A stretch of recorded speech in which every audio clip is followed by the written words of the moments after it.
राज्याच्या राजकारणात सध्या रेव पार्टीची चर्चा आहे। ही रेव पार्टी पुण्यामध्ये पार पडली अशा पद्धतीचा दावा करण्यात येतोय। मीडियामध्ये याबाबतची मोठ्या प्रमाणावर चर्चा आहे। तर ही जी रेव पार्टी झाली तर शनिवारी उशिरा रात्री आणि रविवारी पहाटेच्या सुमारास खराडी या भागामध्ये झाली।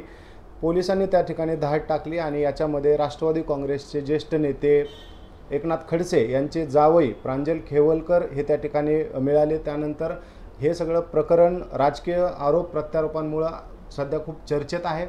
आज त्यांना न्यायालयामध्ये हजर केलं जाणार आहे। याबाबतचा निर्णय देखील काही त्यांना पुढे कस्टडी मिळणार, त्यांना जामीन मिळणार याबाबतचा निर्णय थोड्या वेळात येण्याची शक्यता आहे। मात्र तत्पूर्वी आपण माझ्यासोबत ज्येष्ठ वकील मिलिंद पवार सर आहेत, त्यांच्याकडून आपण याबाबतच्या कायदेशीर बाबी समजून घेऊयात। रेव पार्टी त्याबाबतचं एकंदरीत जे काही कलम किंवा त्याबाबतच्या तरतुदी काय आहेत, ड्रग्स बाबत काय कायदा सांगतो याबाबत आपण त्यांच्याशी चर्चा करूयात। सर स्वागत आहे। नमस्कार सर, माध्यमांमध्ये चर्चा आहे रेव पार्टीची, परंतु पोलिसांनी मात्र FIR मध्ये किंवा कुठेही रेव पार्टी असा उल्लेख केलेला नाही। तुमच्या दृष्टीने रेव पार्टी म्हणजे काय, कायदेशीर दृष्ट्या रेव पार्टी म्हणजे काय?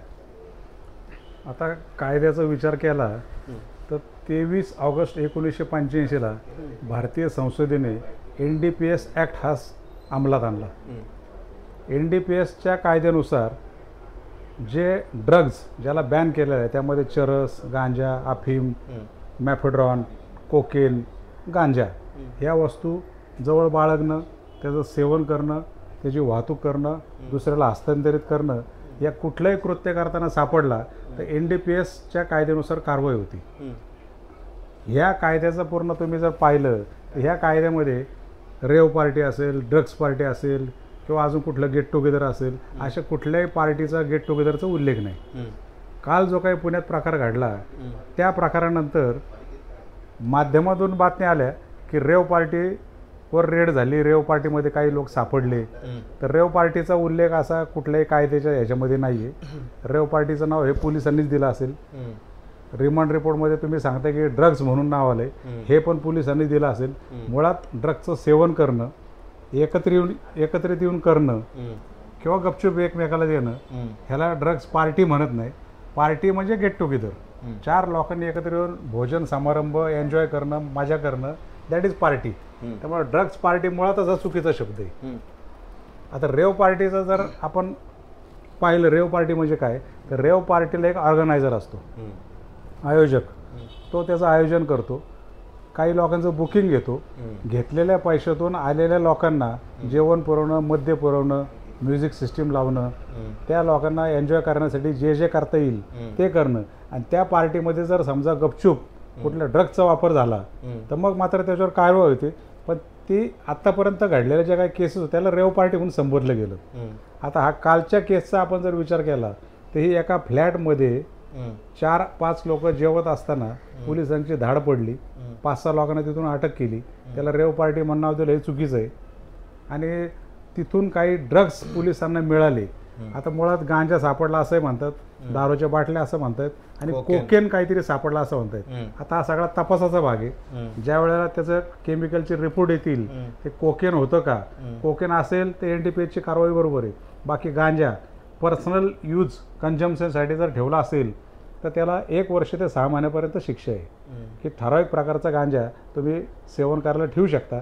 तुम्ही हिमालयात जर गेले तर आपले साधू जे तपश्चर्याला बसलेत त्यांना गांजा हा त्या वातावरणासाठी लागतो, ते वापरतात, म्हणून काही NDPSच्या केसेस होत नाहीत। यात जर कोकेन सापडला असेल त्याचं प्रमाण किती आहे, आता ह्या रिपोर्टनुसार 2.78 काहीतरी दिसतंय।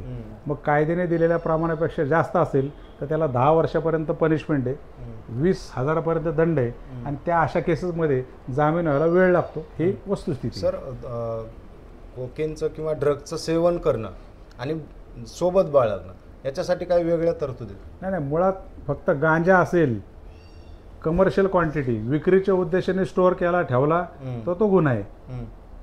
स्वतः वापरासाठी ठेवला तोही गुन्हा आहे, पण ते ठेवला किती, त्याचं प्रमाण किती, त्यावर सगळं ठरतं। आणि राहिला प्रश्न ड्रग्ज, मग त्यामध्ये मग कोकेन, चरस, अफीम, मॅफेड्रॉन हे बाळगणंच मुळात गुन्हा आहे, आणि सेवन केला तरी गुन्हा आहे। काय शिक्षा होते त्याला 10 वर्षापर्यंत पनिशमेंट आहे, 20,000पर्यंत दंड आहे। हे सगळं सिद्ध झालं तरच्या गोष्टी। बरं, आता ह्या सगळ्या प्रकरणानंतर एक अशी चर्चा आहे की हे सगळं पोलिसांनीच प्लॅन केलेलं आहे. सध्या राजकीय आरोप प्रत्यारोप काय होत आहेत ते तुम्हाला माहिती आहे सध्या. मग हे सगळं प्रथमदर्शनी तुम्हाला वकील म्हणून काय वाटतं? आता वकील म्हणून असं वाटतं की एक तर ते एकनाथ खडसेंचं जावं आहे डॉक्टर प्रांजल खेवलकर काहीतरी, ते तिथं सापडले म्हणून एक संशय निर्माण येतो की जाणीवपूर्वक ट्रॅप लावून त्याला अडकवण्यासाठी हा सगळा प्रकार घडून आणला काय. आता ही शेवटी NDPSच्या केसेस आहेत, टेक्निकल केसेस असतात. संबंधित पोलीस स्टेशनला खबऱ्यामार्फत खबर येते अशा ठिकाणी एक पार्टी होणार आहे आणि तिथं ड्रगचा वापर होणार आहे. आता हा खबऱ्या कोण असतो, हा गुप्ता असतो, हा कोणाला माहीत नसतो. त्या खबऱ्याची इन्फॉर्मेशनप्रमाणे स्टेशन डायरी एंट्री केली जाते. ती एंट्री 2 पंचांच्या समक्ष लिहिली जाते. हे बघा अशी खबर आली ना आपल्याला जायचं आहे. त्याप्रमाणे त्या रेडला जातात. रेडला गेल्यानंतर तिथं रेड होती. रेडमध्ये काय सापडतं हे सगळं पंचांच्या समोर त्याचा पंचनामा होतो आणि मग त्या सगळ्या गोष्टी जप्त केल्या जातात. ही सगळी कायद्याची प्रोसिजर आहे. पण एखाद्या मोठ्या नेत्याचा जावई त्याच रेडमध्ये सापडतो आणि म्हणून संशय मात्र निर्माण होतो. आता हे संशय निर्माण झाल्यानंतर हे आमचं किती खरं आहे, आम्ही केलेली रेड किती जेन्युइन आहे, किती खरी आहे, हे सगळं सिद्ध करण्याची जबाबदारी आता पोलिसांची. शेवटी वकिलांना आरोपी भेटतात. आज माध्यमांमध्ये जे काही बातम्या येतात ती एक बाजू झाली. रेड केली, व्हिडिओ काढले, अमकं जप्त केलं, हे जप्त केलं, ही सगळी इन्फॉर्मेशन पोलिसांथ्रू बाहेर येते. पण ज्या वेळेला प्रत्यक्षात आरोपी वकिलांना भेटतात आतल्या गोष्टी आम्हाला कळत असतात. खरा प्रकार काय घडला होता ते यायला वेळ लागतो, तो निश्चित प्रमाणात येईल तो. सर पण आता आपण असं चर्चा करतोय सध्या राजकीय आरोप प्रत्यारोप आणि आपण जे बोलतो ते खूपच केसच्या अर्ली स्टेजवरती आपण बोलतो. अजून तपास होईल, सगळ्या गोष्टी पुढं होतील, परंतु त्या ठिकाणी काही महिला आढळून आलेल्या आहेत. प्लस त्या ठिकाणी जर ज्या पद्धतीनं सांगण्यात येतं की गांजा सापडलेला आहे, कोकेन सापडलेला आहे आणि त्यासोबतच एक तिथं आरोपी पण अगोदर त्याच्यावरचे गुन्हे दाखल आहेत अशा पद्धतीचा एक आरोपी पण तिथं आहे. मग ह्या परिस्थितीमध्ये समजा आपण ह्याला ट्रॅप कसा म्हणता येईल? कारण तुम्हाला आज जे खेवलकर आहेत ते काही लहान तर नाही आहेत, त्यांना कोणीतरी बोलवलं आणि त्या ठिकाणी गेले. नाही, ट्रॅप का म्हणायचं की कारण पोलिसांची ती प्रोसिजर आहे. पोलिसांना इन्फॉर्मेशन आली अशा ठिकाणी ड्रगचा वापर होणार आहे, त्या इन्फॉर्मेशनवर पोलीस तिथं रेड करायला गेले, ट्रॅप लावला म्हणून त्याला ट्रॅप म्हणायचं. मग आता हा ट्रॅप जाणीवपूर्वक लावला का घडून आणला का ह्या 5-6 आरोपी जे काही पकडलेत ह्यांच्यातलाच कोणी पोलिसांचाच माणूस होता? आता या सगळ्या हळूहळू तपासामध्ये तपासता येणार नाही, कारण तपास हा शेवटी पोलीस त्यांच्या फेवरलाच करतात, आरोपीच्या बाजूने कधी होत नाही. आरोपीच्या विरोधात जेवढा पुरावा गोळा करता येईल, केस त्यांची जेवढी कडक करता येईल त्या दृष्टीने पोलीस प्रयत्न करतात. पण आरोपी जेव्हा सगळे बारकावे सांगतो त्याचे पोलिसांना माहीत नसतात. कुठेतरी कॅमेरे लावलेले असतात, कुठेतरी कोणाचे तरी फोन असतात, प्रत्येकाचं लोकेशन असतं, कोणाचे कुठून कुठं फोन गेले, कुठला फोन वापरत होतं, त्यावरनं बऱ्याचशा गोष्टी भविष्यामध्ये निष्पन्न होऊ शकतात. पण हा ट्रॅप होता, जाणीवपूर्वक केलेली कारवाई होती, ही ह्या स्टेजला एक वकील म्हणून आता सांगता येणं मला अवघड आहे. सर या केसच्या निमित्तानं प्रायव्हसीचा पण एक मुद्दा चर्चेत आलेला आहे. काही व्हिडिओज व्हायरल झाले ज्याच्यामध्ये त्या महिलांचे चेहरे दिसत होते.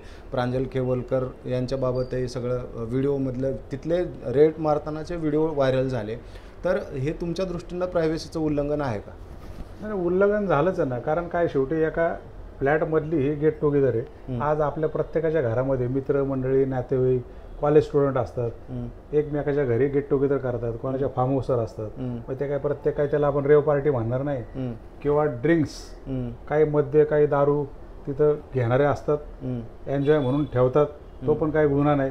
शेवटी बारमध्ये गेल्यानंतर तसं पाहिलं तर कायद्याने जो दारू प्राशन करतो त्याला सुद्धा लायसनची प्रोसिजर आहे. एक जुजबी 50-100 रुपये भरून तुम्हाला लायसन मिळतं. मग बारमध्ये गेल्यानंतर त्या बारच्या मालकाचं काम काय की बा तुझ्याकडे लायसन आहे का तर दारू पी. पण तसं होत नाही, हे सगळं चालत आलेलं आहे. दारूबंदी आपल्याकडे नाही आहे. दारू लायसन नसणारे पितात, असणारे पितात, त्यामुळे तो काय गुन्हा नाही आहे.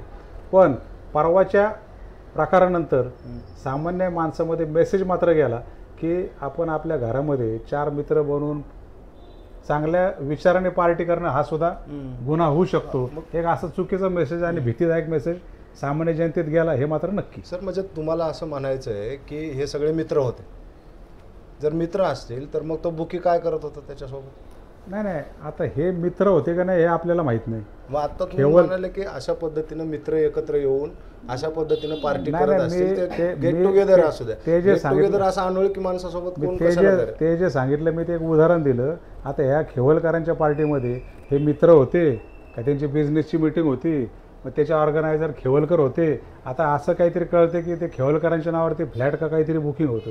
आता नुसतं बुकिंग केलं मग तो ऑर्गनायझर होईल का? बरोबर. खेवलकर काय म्हणतील, मी बुक केलं होतं, मला तिथं आराम करायचा होता, हे मला नंतर भेटायला आले, हे काहीतरी घेऊन आले. अशा अनेक गोष्टी त्यानंतर येऊ शकतात. त्यामुळे ते मित्र होते का बिझनेस पार्टनर होते का पॉलिटिकल मिटिंग होत्या, हे आपल्याला आता सांगणं म्हणजे सांगता येणार नाही. आणि माझं तर काही सांगायचं कारण आहे, कारण मला त्यांचं बॅकग्राऊंड काहीच माहीत नाही. बरं, पण आता याच्यामध्ये सर समजा दोष सिद्धी झाली तर काय कशा पद्धतीनं शिक्षा होऊ शकते? आता दोष जर सिद्ध झाला, समजा कोकेनचा वापर केला तर त्याला 10 वर्षापर्यंत पनिशमेंट आहे. गांजा सापडला असेल, त्याची क्वांटिटी किती होती, वर्ष किंवा 6 महिन्यापर्यंत त्याला पनिशमेंट आहे. असं वाटलं की हे कुणीतरी ट्रॅप केला किंवा चुकून ठेवलं होतं, तर त्या वेळेला न्यायालयासमोर जो पुरावा येईल त्या वेळेला त्या प्रमाणात न्यायालय शिक्षा देईल, तो न्यायालयाचा अधिकारी. वकिलांचं काम असतं की आरोपींच्या वतीने बाजू मांडणं, शिक्षा किती द्यायची, कायद्यात काय तरतुदी आणि ॲक्च्युअल द्यायची किती, हा पूर्ण संबंधित न्यायाधीशांचा अधिकार असतो.